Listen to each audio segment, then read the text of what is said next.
Greetings to all my essential, non-essential workers, those in quarantine and those in self-isolation.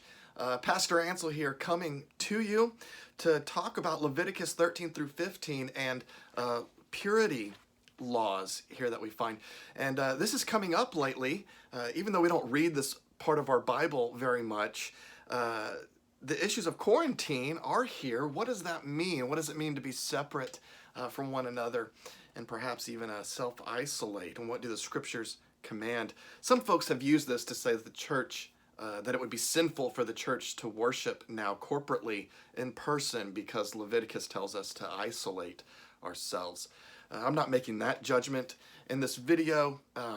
Certainly these are difficult times for pastors, and we stay up late and we get indigestion and we're worried, have we done the right thing? So we're very thankful to our flocks, our church members who are gracious and patient with us during this unusual time, right? We've never pastored through a pandemic. But what does Leviticus 13 through 15 have to say about quarantines and coming into corporate worship, and how does it apply to us today? Does it at all? Well, the overview, Leviticus 13 through 15, starts off with dealing with leprosy, leprous diseases. It's not just what we would know as leprosy today, as Hansen's disease. It does include that, but it might be eczema, it might be psoriasis. And we read of how to make atonement and how to, even though you might be quarantined for a little bit with that, how to come back into the covenant community, into the church, into corporate worship, in fact, by making atonement. And we also see in this section how to deal with our houses when they get mold, with our clothing when it becomes moldy. And then chapter 15 deals with the bodily discharges of males and females. I'm not going to get into a lot of that. You can subscribe on YouTube or like this on Facebook and let me know if you want a whole video dedicated to bodily discharges of chapter 15. Oh boy, wouldn't that be fun? But overall, this is the overall picture of 13 through 15 is dealing with purity laws and holiness, and that to come to God in worship, to stand in His presence at all, we must be clean, we must be pure, we must be holy, because God is all of those things. And so when we have skin diseases, we begin to ask, how can I worship if I'm unclean? How can I come into God's presence? Now, not that having psoriasis is a sin, or that even getting it is a judgment of sin upon you in itself, but it was a picture of sin for the Old Testament church to see that God requires perfection.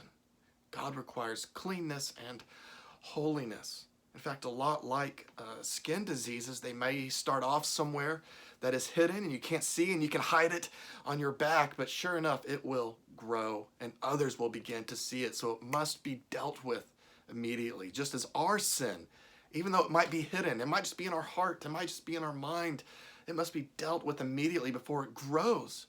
And it can even begin to infect the covenant community. So even today, as pastors, we deal with sin when it begins to destroy the peace and purity of the church.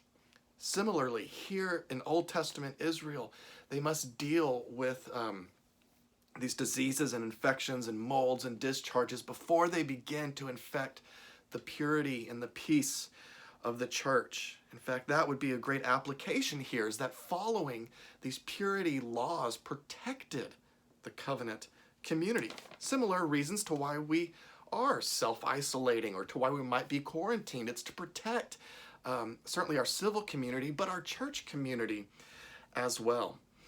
So to not follow the laws would put the community in jeopardy.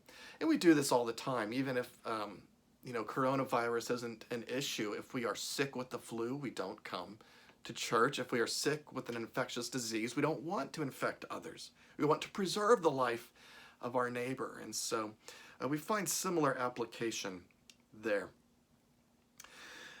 So the overall, in fact, chapter 15, verse 31 really sums up what these chapters are about. And we read, "Thus you shall keep the people of Israel separate from their uncleanness, lest they die in their uncleanness by defiling my tabernacle that is in their midst." Right, so it's the tabernacle, that's where God dwells. You cannot come into the presence of God unclean. We must be clean to come to His presence. And that's still true today. If we are to stand in the presence of God, we must be clean. Well, okay, how do we become clean? Back up one chapter, verse 20, and this is throughout the section, but just to read one verse of this. Chapter 14, verse 20, and the priest shall offer the burnt offering and the grain offering on the altar. Thus the priest shall make atonement for him, and he shall be clean. So he's able to come before God in worship. Now, ultimately, on Judgment Day, the person cannot say, well, I had eczema, but I brought my grain offering, and the priest offered, this animal for me, so I'm clean. No, ultimately, this is all a picture of Jesus Christ to come. That we are unclean in our sin. We need a great high priest who is Jesus Christ to offer atonement, to offer sacrifice for us, to cleanse us so we can stand before God. And although we are not made holy by our own works, we are made holy by the works of Christ. And that's what this is a picture of, is for Old Testament Israel to look at their uncleanness and to look forward to the Messiah who is to come. And so this is, in fact, let's go to the New Testament. This is very beautifully pictured in Luke 8, where we have the woman with the constant blood flow, the discharges. But she has a discharge. She's had it for years and years. And she goes to Christ and touches him, and she is healed. The unclean woman becomes clean because of the work of Christ. What a beautiful picture of how we can enter into God's presence by the work of Jesus Christ alone. So this brings up some questions we should ask ourselves, especially as we self-isolate.